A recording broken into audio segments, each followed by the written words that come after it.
Hello and welcome back. This is Jerry Ludlow here, and today I'm going to be showing you how to paint convincing reflections in watercolour.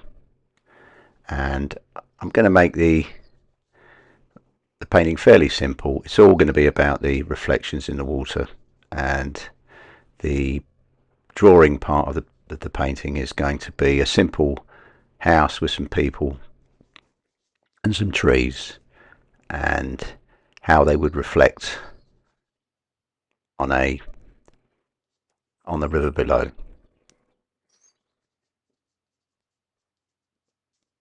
Very simple drawing using a 2B pencil on 140 Arches rough paper.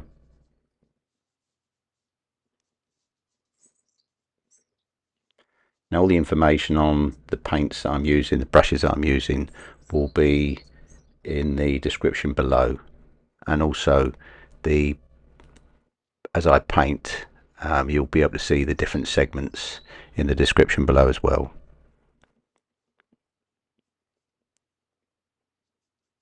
Not spending too much time on this drawing.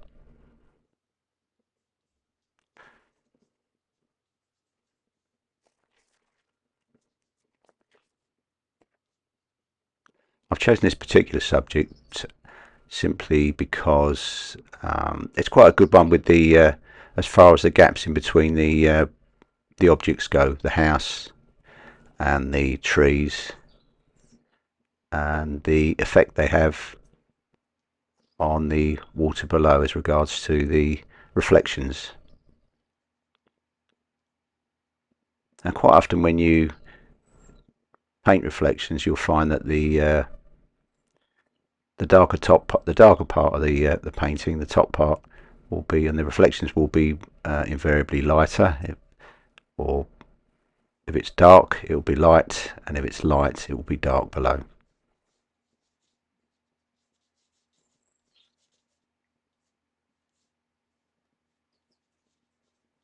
Don't worry too much about the drawing here, just the fact that it's going to be some trees there, and there's going to be some gaps, some quite large gaps, which I'll be showing in the reflections below.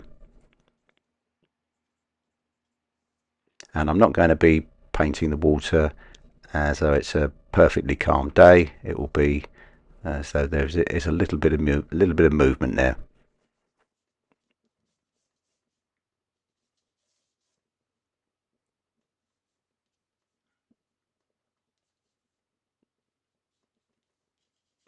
The length of today's painting is just over half an hour, 33 minutes. So if you do want to skip through the painting to see the various chapters, as I said, you can go below to the description, and there should be the different segments, and you can fast forward to them.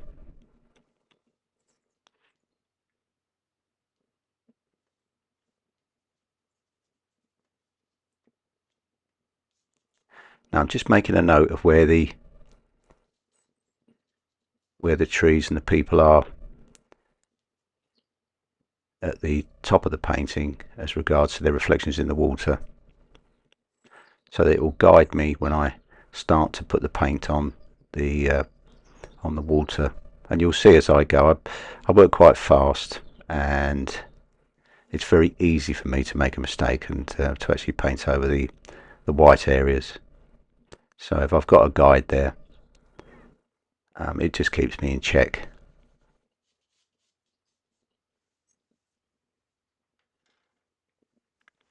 If you don't get the spacings right and the reflections right, it does show up.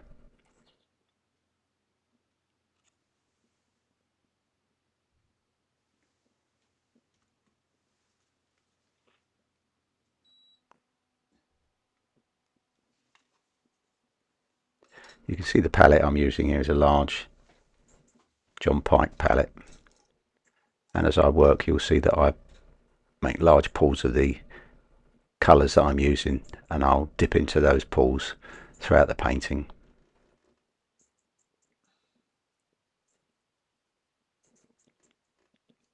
decided to start at the top of the painting and popping in some very dark green colours.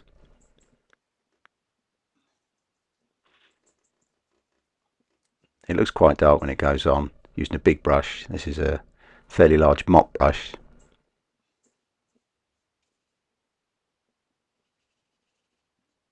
And that's Hooker's Green and Payne's Grey. And it's a very nice point on this large mop brush. So I'm going to be putting in the trunks of the trees here.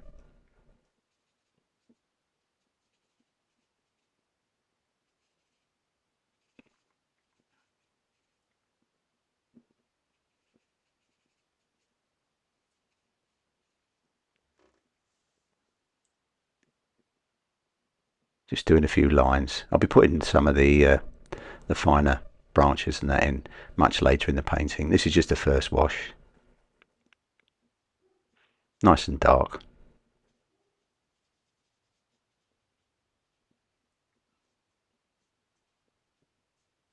Just doing a small cluster of branches.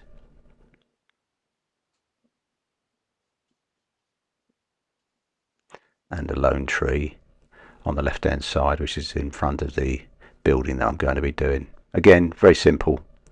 The building's going to be very simple as well. Not too worried about this part. It's purely for you to see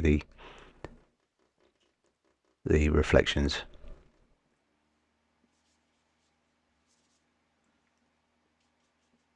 Using the same mixture for a first wash on this water below. Just add in some cadmium yellow to it, making it slightly, in this case, slightly lighter with the dark green foliage at the top, and also observing where the gaps are,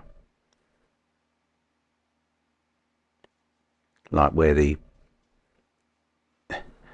bushes and trees are where I am now, making sure I keep the reflection true to what's above, albeit it's very distorted. This is just the first wash going on. There will be a lot of activity with my painting the reflections, so if you could try and keep up with what I'm doing, or just keep winding back. So as I say, I do work quite fast. A lot of it's quite spontaneous.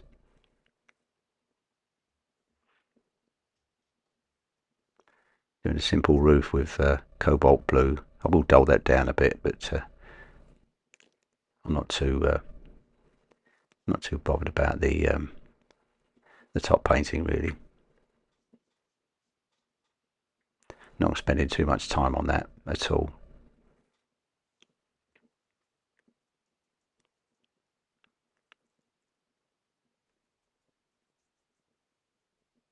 This will be quite useful for you if you're just starting, and if you've been painting for a little while. Just as a guide to how I do it. Others would do it differently.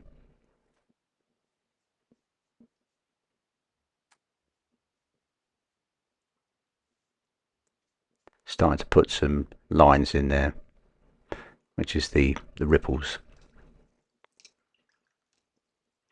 and that was in cobalt blue, little French ultramarine.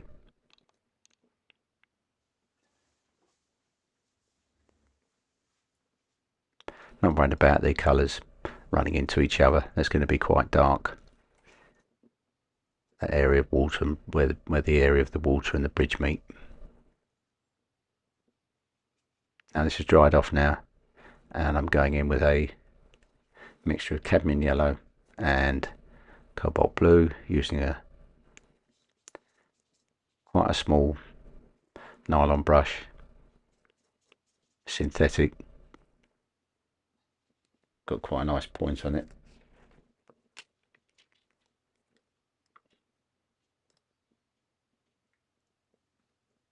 This is an Escoda Perla brush, although I will be using several brushes here just to what's to hand. I don't think it's that important. Not with a painting like this. Now I'm using I'm going to get a little bit of a pinky colour, Jaune Brilliant and Opera Rose, which I will dirty up with a little bit of blue.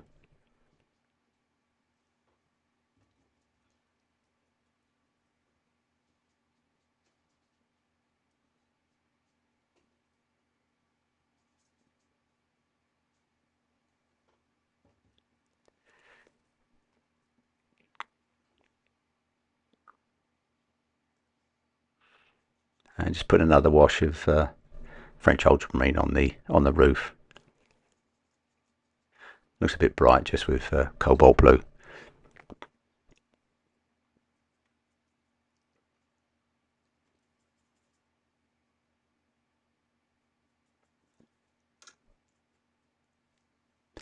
Burnt sienna neutral tint. It's going over the trunk of the tree in front of the house again, just to darken that up a bit. I'm wanting all this foliage, the trees and the trunks and all that to be quite dark at the top there, because it helps with the reflections below.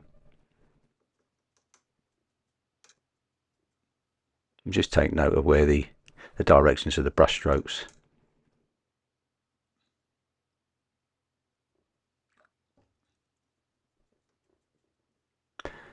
You'll see it's kind of arching from left to right in a large semicircle. I'm going to try and keep it like that. Gives the impression of some movement there in the water. And I'm also mindful of this position of the tree trunk there on the left hand side, which I'm going to be bringing in a blue colour, which is reflecting the bridge and the house. And just popping another wash on the bridge there. Yeah, and if you could subscribe, thanks. It does help me keep the channel going. It does take quite a lot of time to do these things. I would appreciate it, thanks.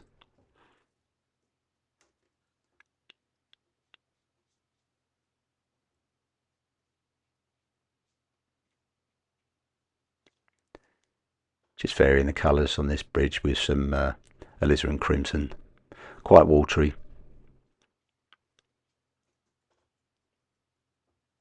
Using the Escoda brush again, a smaller one.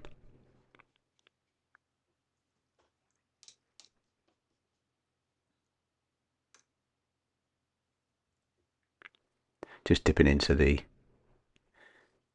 blues on the palette there, which is a mixture of French ultramarine, cobalt blue, and a bit of Payne's grey.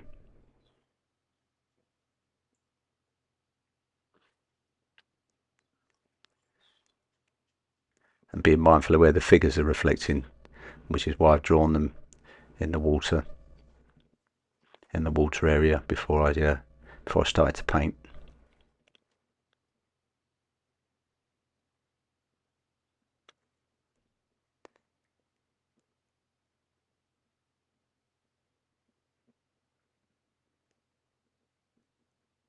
There we go with the house, just putting some of the windows and things in.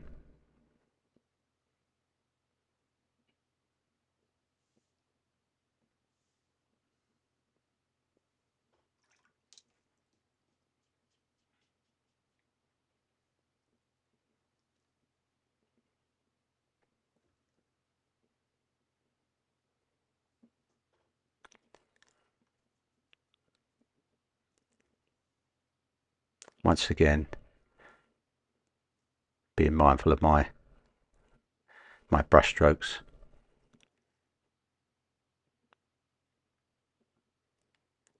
Keeping the blue quite dark as well, knowing that it will be a lighter shade of blue. And these are more reflections from the people standing above on the bridge, which I haven't painted them in yet.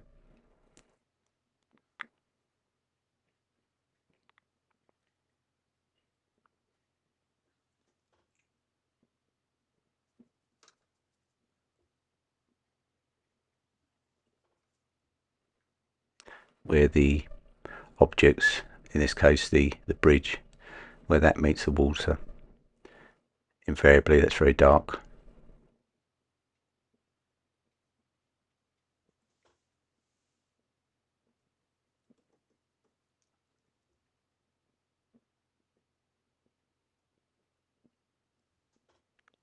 And the underside of the bridge, using sepia.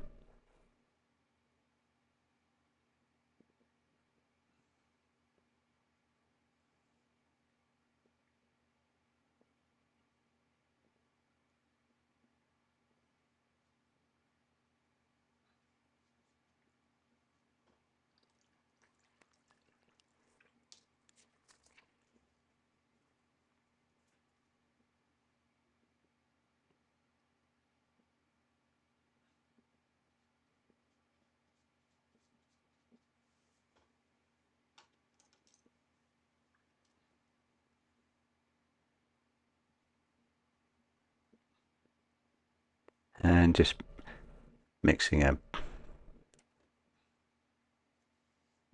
green colour.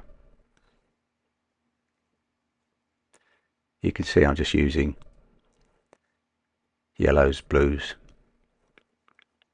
just varying it a bit. That's why I like to have these puddles of paint on the palette to dip into and change the tones.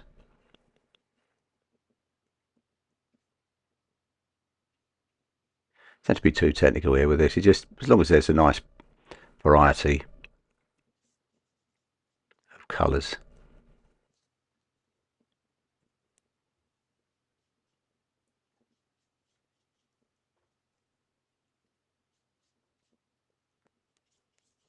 Some light, some dark, but all working their way towards a large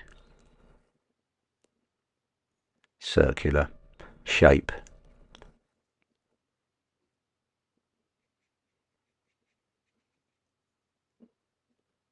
And then going again with the reflections of the trees.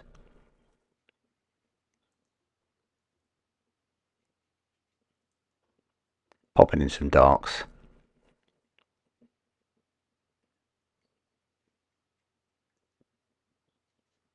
It's really just an impression of what's there. When you look at these kind of reflections in real life, it's an infinite number of colours.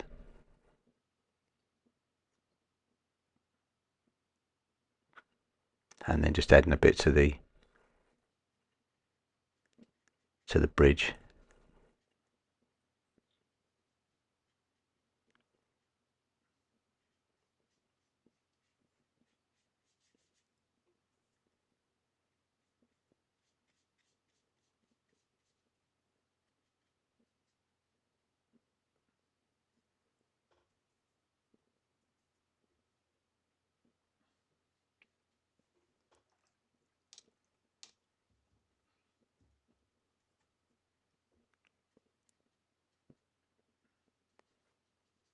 This is just a slightly darker version of the colour of the walls.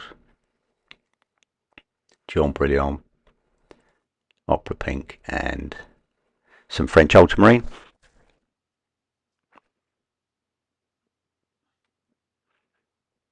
And going over again with some dark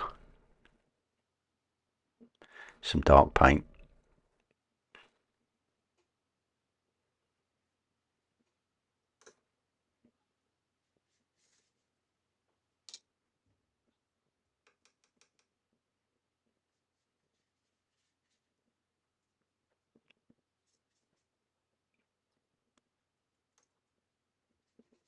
Just going in with some neat cobalt blue, quite watery. Just switch to a larger brush just to push it about a little bit. It's all about trying to keep it a bit random. Don't want anything to look too uniform. But keeping those spaces there, which should be the white of the sky area behind the trees and the house.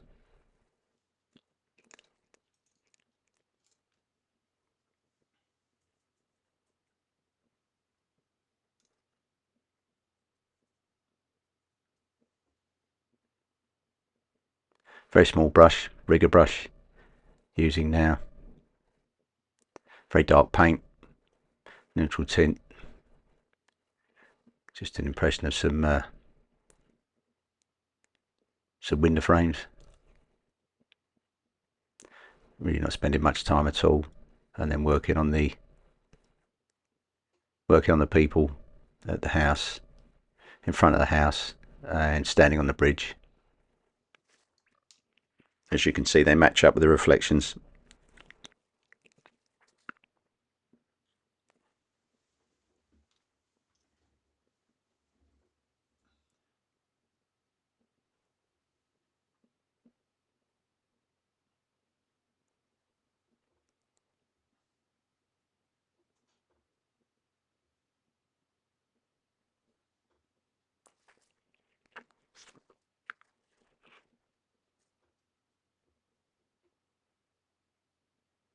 Using the rigger brush just to add some more marks where the water breaks up these reflections of the tree and the people.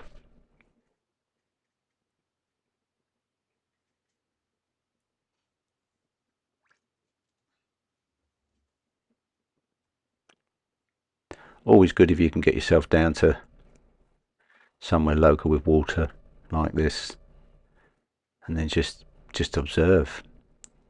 Just paint. I don't even have to paint, just sketch the shapes and take some photographs.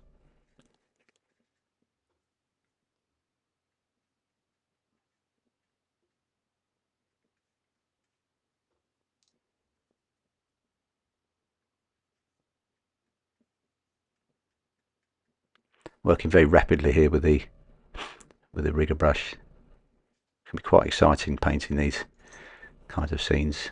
Become very impressionistic, but just be mindful not to do too many before you switch colour, change colour.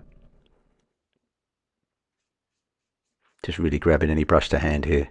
This is just a very cheap synthetic brush that's in my pot to hand.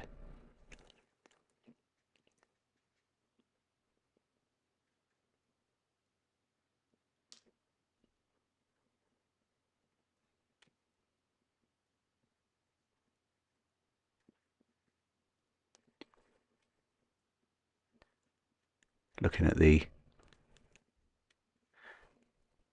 shape of the trees above and putting in some impressions.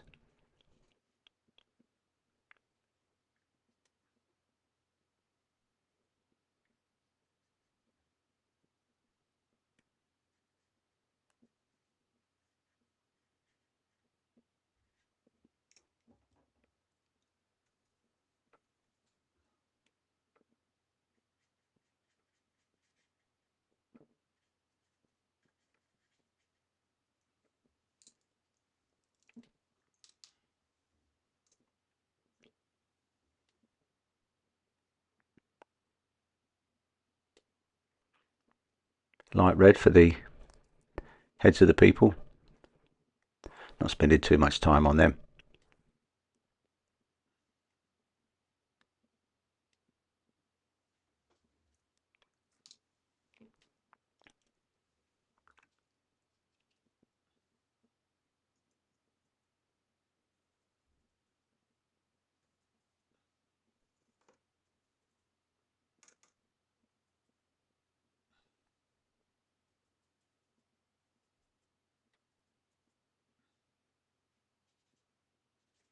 Another nice dark wash going on to the trees at the back there, which was sap green, hooker's green, neutral tint.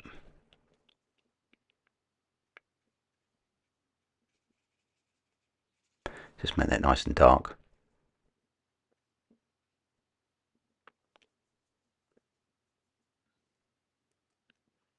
Just putting in some brown there too, raw umber.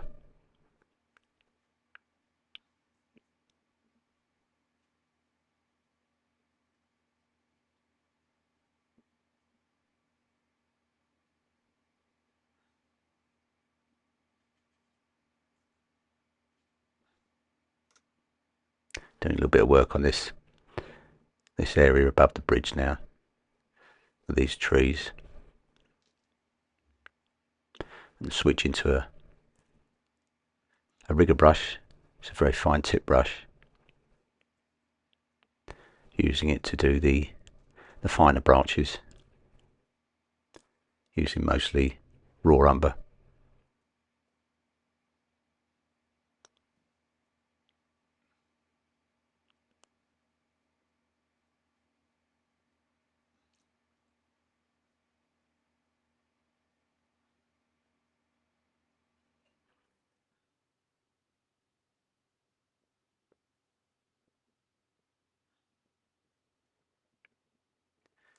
Putting in some more branches, the same colour.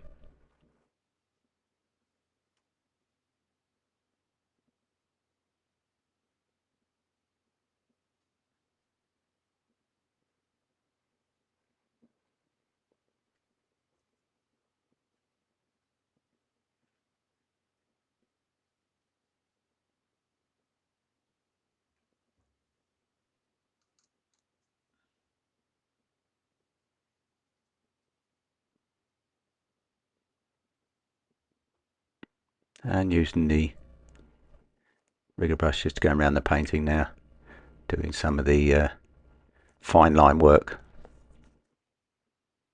Do a little bit on the side of this house. As I said, really not too worried about making this a masterpiece above. It's all about showing you the reflections below.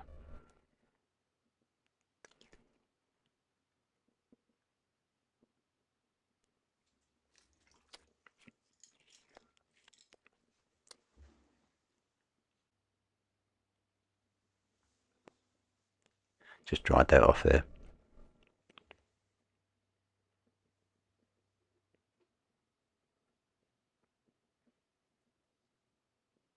Just doing the final bits on the painting now. Putting some branches on the tree, and just having a look round and just trying to improve some bits on the bridge.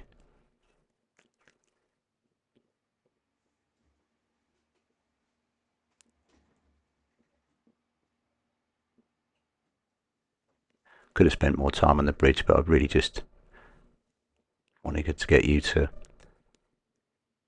be able to do these reflections, look on these reflections.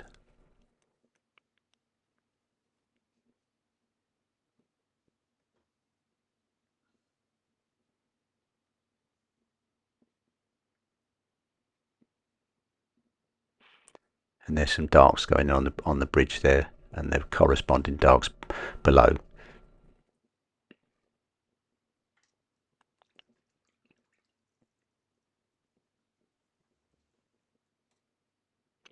Don't worry too much when you're doing these paintings about going over the masking tape, because it's gonna come off at the end. Now I'm using some gouache white, putting in a handrail, as we don't want these people to fall in. Just doing a kind of a broken line, keeping it all looking very arty.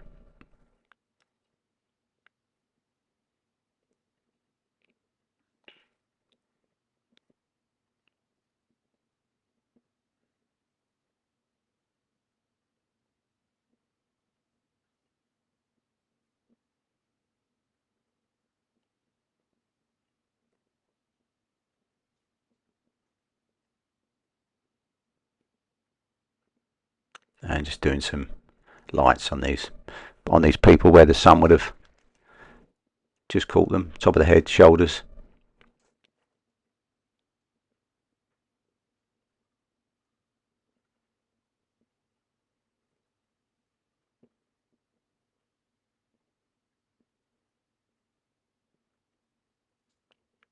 And then there's the bridge, top of the bridge, which I could have left the paper, but it was just working very quick, so I'm just going to do that with a white.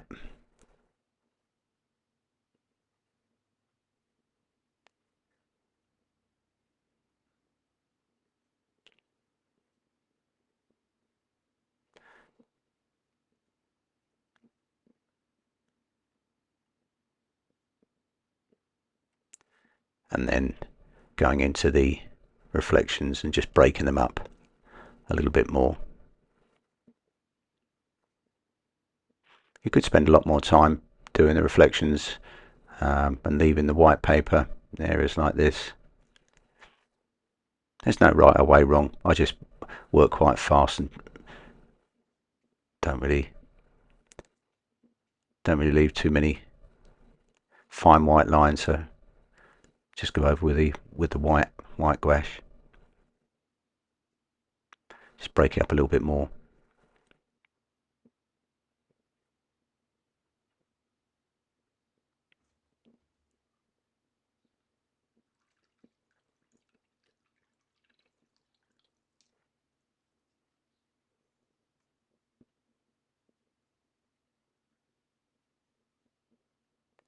And just putting some paint where there's a bit I forgot to paint. Lower part of the house. And there we go. Taking the tape off.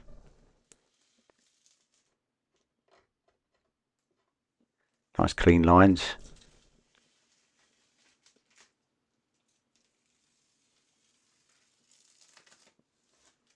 And you can see how effective that the reflections are.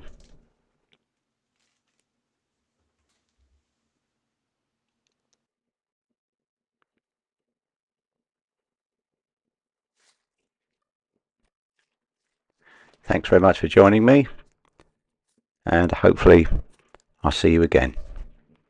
Bye for now.